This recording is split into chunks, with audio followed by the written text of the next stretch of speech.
Estamos en comunicación aquí con Oscar Cuartango, ex ministro de Trabajo de la provincia de Buenos Aires, ex muchas cosas y también con una actualidad siempre vigente, siempre activa, y también el referente principal de la agrupación Descartes. ¿Cómo estás, Oscar? Muy buenas tardes.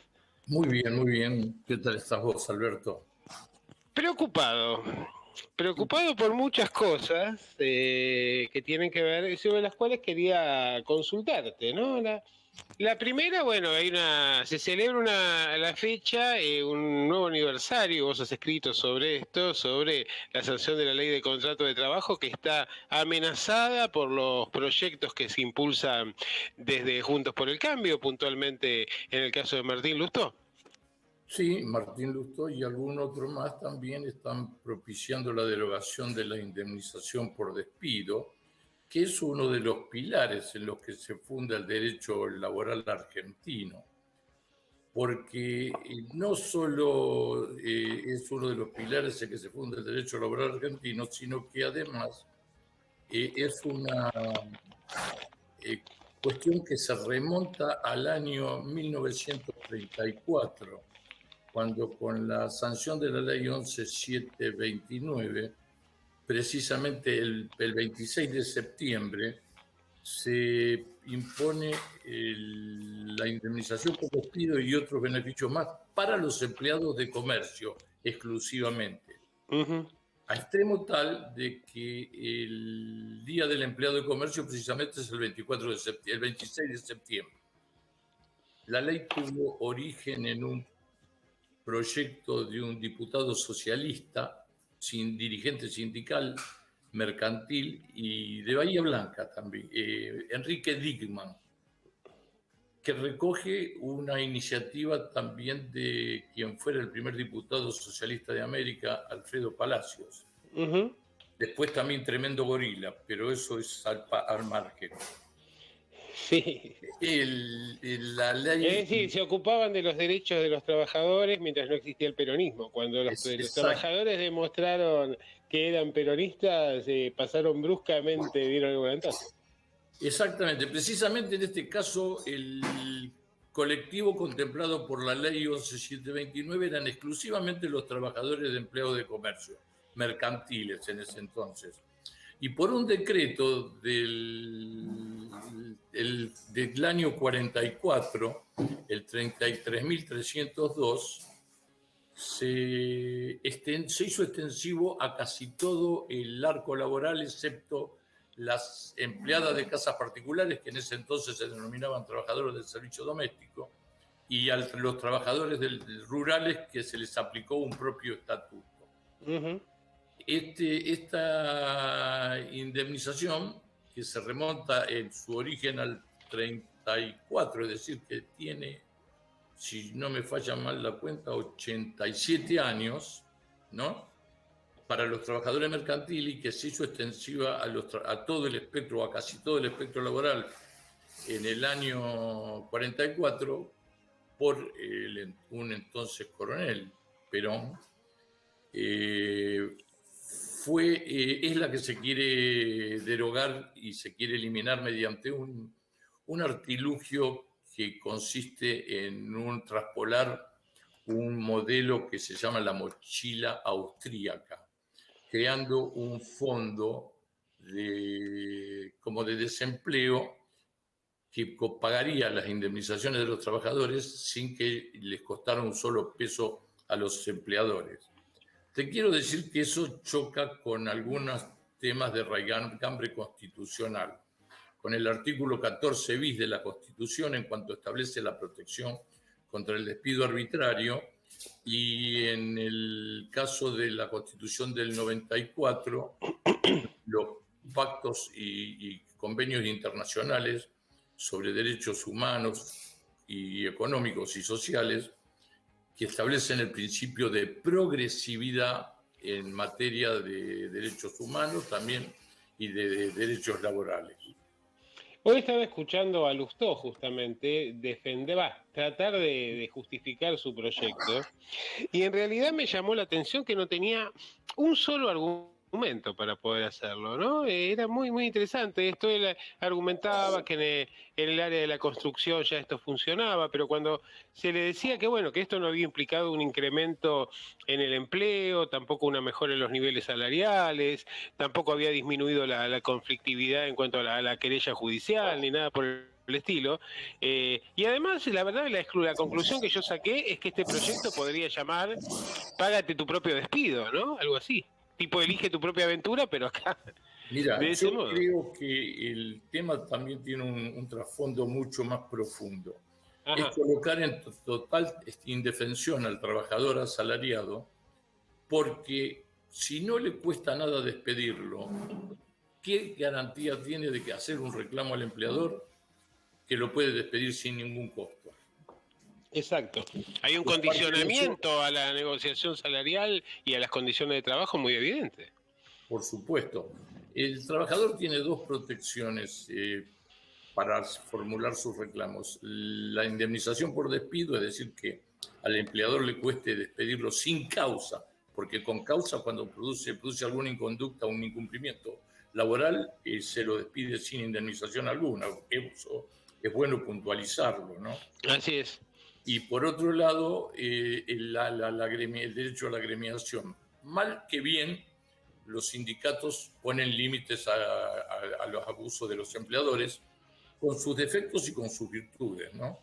Pero no hay peor escenario para un trabajador que un despido sin indemnización, incausado, y también una inexistencia de representación sindical.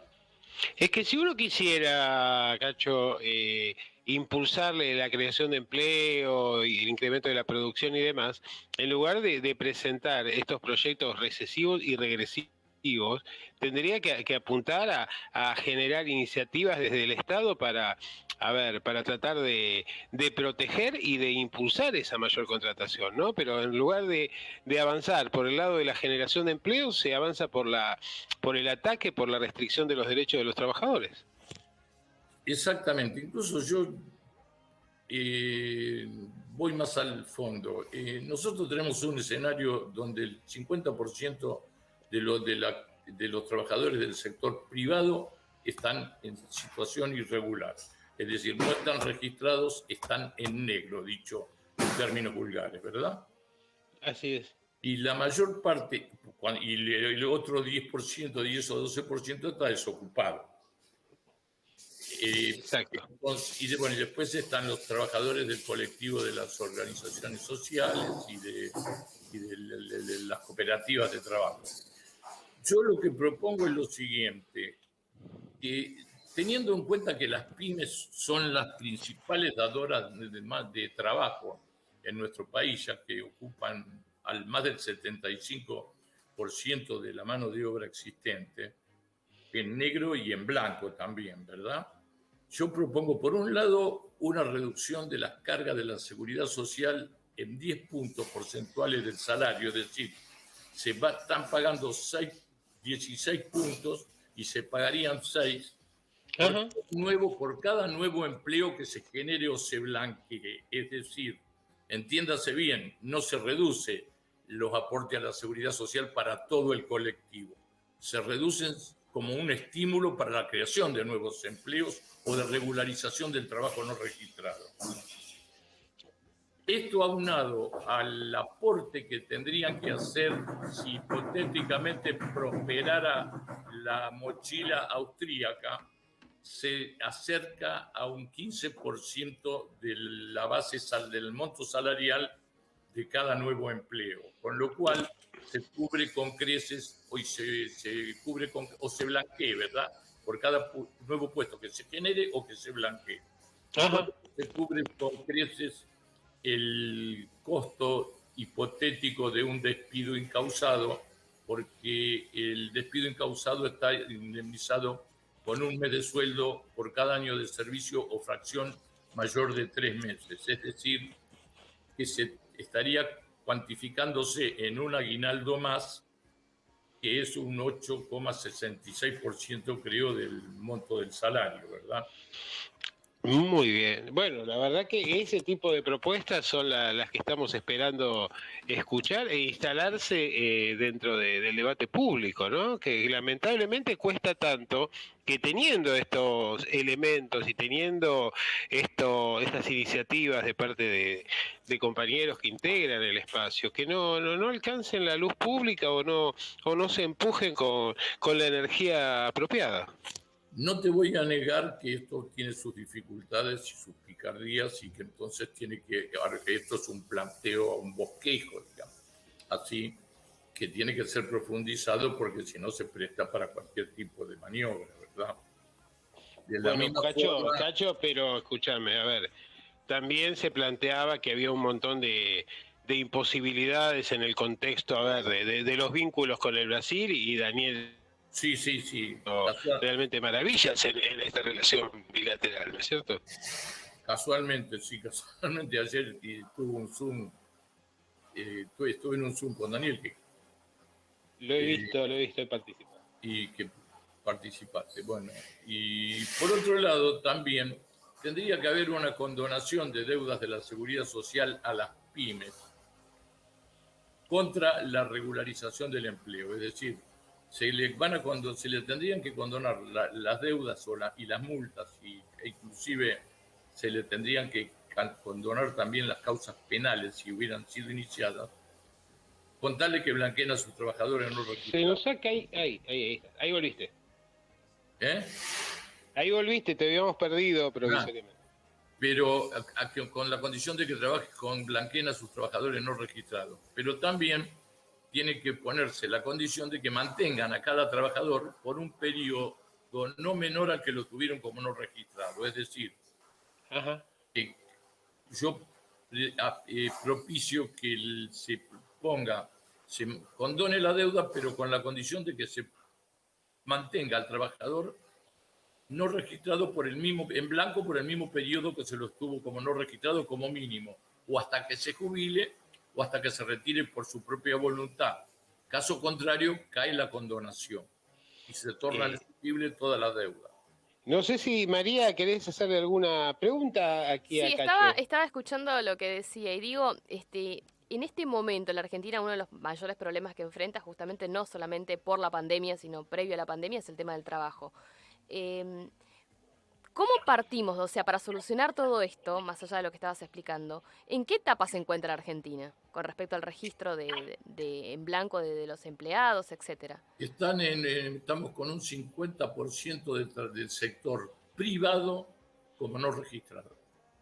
Es decir, la mitad están registrados y la mitad no registrados. O sea que ni siquiera... Porque el espectro laboral argentino se compone por un 20% de trabajadores del sector público, Sí. nacional, provincial y municipal, y por un 80% de trabajadores privados.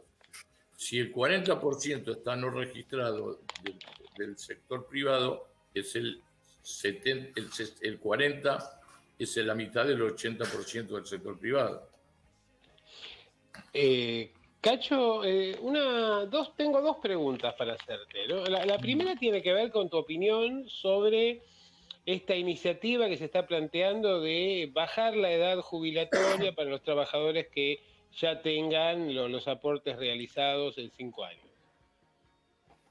Es una cuestión que tiene que ver con la realidad laboral argentina, es decir, ya en una ocasión se hizo con una ley que se denominó Ley Britos por Oraldo Britos, que fue el que la impulsó, y que tiene la particularidad esa ley de haber sido 3 veces aprobada en el Congreso de la Nación, fue 2 veces objeto de vetos presidenciales y en última instancia la tercera vez fue promulgada por el Ejecutivo. Es la ley que se denomina de los 50-60 porque Cavallo había inducido a acogerse al retiro voluntario a trabajadores del sector público y de empresas del Estado como Somisa e YPF, y luego les cambió las reglas de juego una vez que se habían acogido al retiro voluntario y les elevó la edad jubilatoria. De manera que no es una experiencia nueva esta, podría ser perfectamente practicable. Lo que pasa es lo siguiente, la desfinanciación de la seguridad social es una realidad irreversible. Es decir, no se puede mantener, no se puede pretender mantener la seguridad social con el aporte de los trabajadores, porque la relación activos-pasivos está quebrada, y está quebrada y se va a profundizar mucho más porque las expectativas de vida se han incrementado y se van a incrementar mucho más, por lo menos así lo espero yo. Y por otro lado, la mano de obra que se requiere para realizar realizar actividades y para producir cantidades de servicios o de productos es cada vez menor como consecuencia de los avances tecnológicos, de la informática, de la robótica y de la inteligencia artificial. De manera que yo creo que esto es una medida que es viable, es aceptable. Ahora, hay que debatir profundamente un sistema de financiación que sea impositivo y que no se circunscriba a los aportes obreros y patronales.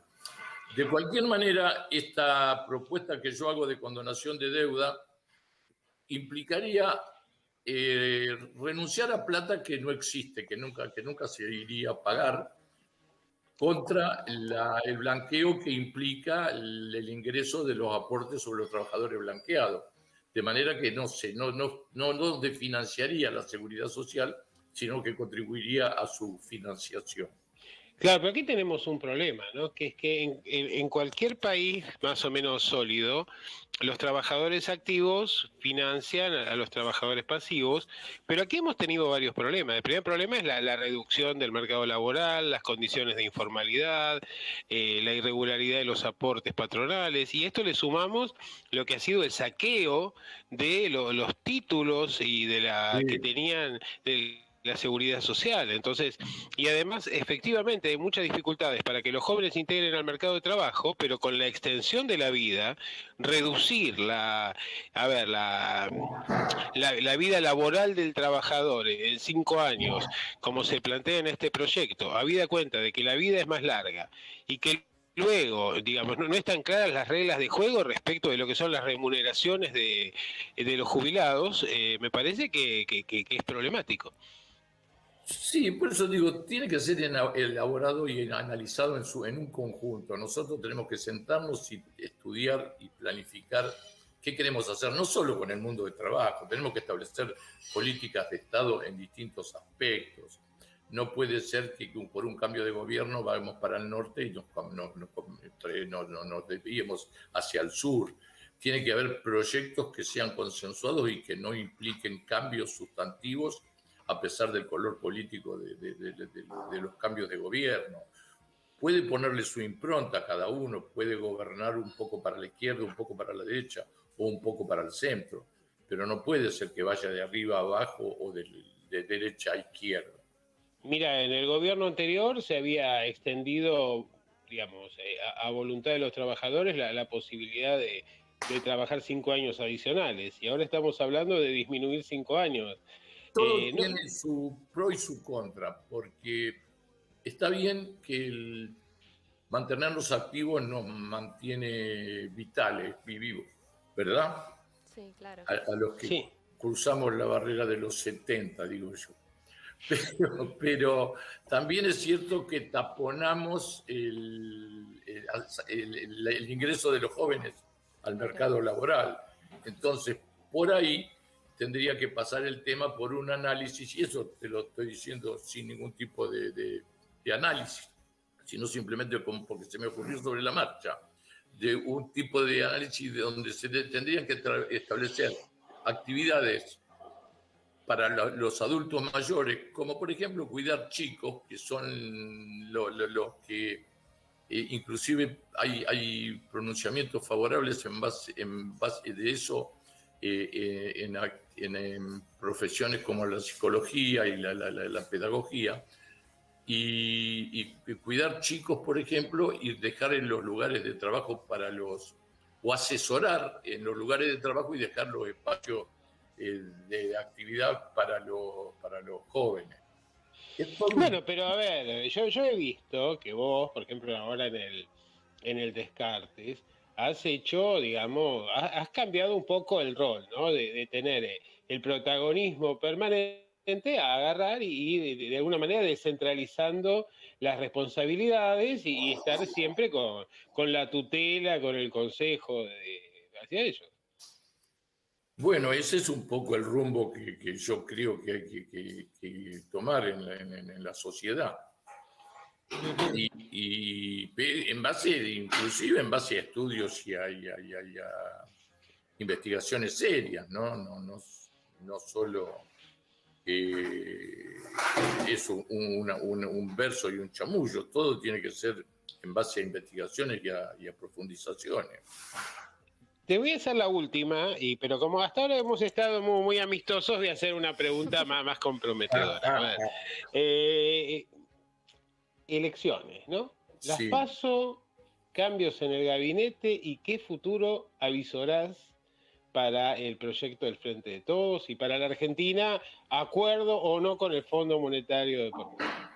Yo te hago una reflexión. Por un lado, no ganó la oposición votos, sino que perdimos votos nosotros. La oposición perdió 2 millones de votos. Por eso digo, no ganó votos y nosotros perdimos votos. Los votos que perdimos nosotros son porque evidentemente la población está disconforme y realmente tiene motivo para estarlo, porque hay gente que la está pasando y la pasó muy mal durante la pandemia y la está pasando muy mal también. Ahora, el enojo no llegó para votar al contrario, sino que llegó a no votarnos a nosotros. Mediante no asistir a la votación, o el voto en blanco o el voto anulado, ¿verdad?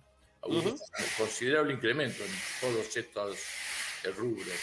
Entonces yo creo que el cambio de gabinete, poniendo gente experimentada, que ya había estado en los espacios, en las áreas de gobierno que estuvieron, como Julián Domínguez en Agricultura, como Aníbal Fernández en Seguridad, y también el gobernador de Tucumán, que es un hombre experimentado que estuvo a cargo del Ministerio de Salud de la Nación y luego... O Jimmy Persic también, que fue viceministro en Educación y que ha hecho una tarea muy importante. También.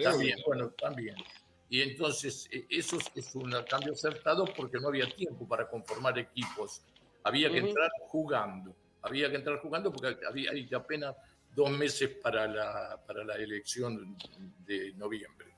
Yo creo que en ese sentido los cambios fueron acertados y además que la performance electoral nuestra va a mejorar.